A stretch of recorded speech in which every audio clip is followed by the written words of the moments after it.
Si on parlait d'Afrique, le coronavirus n'épargne pas les pays d'Afrique et les fake news non plus. Le vaccin a été créé, j'ai vu le brevet. Ça les arrange aussi. L'état d'urgence sanitaire. Les vaccins existent. Au moment Il ne se passe pas une journée sans que l'Afrique ne soit le théâtre d'une nouvelle fausse information.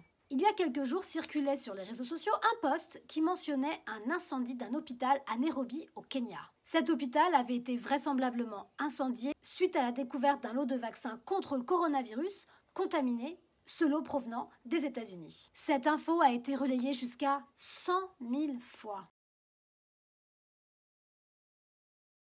Alors, bien que plusieurs recherches soient à l'étude, il n'existe pour l'instant aucun vaccin contre le coronavirus. Et après vérification par l'AFP, aucun hôpital du Kenya n'a été incendié par la population.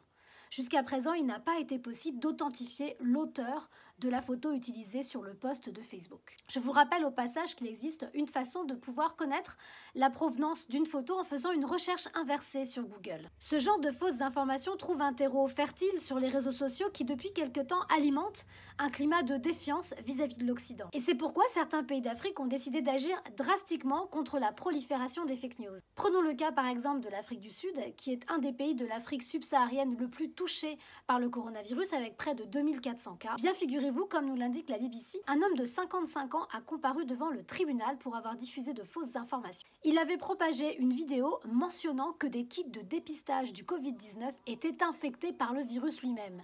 En mentionnant sur sa vidéo « Ne vous faites pas dépister, vous allez peut-être être contaminé ». Le gouvernement n'avait pas tardé à proclamer une loi ciblée au moment du coronavirus pour pouvoir condamner les émetteurs de fausses informations. Autant vous dire que les infox apparaissent également comme une autre pandémie contre laquelle il va nous falloir lutter, car ses conséquences peuvent être elles aussi dévastatrices.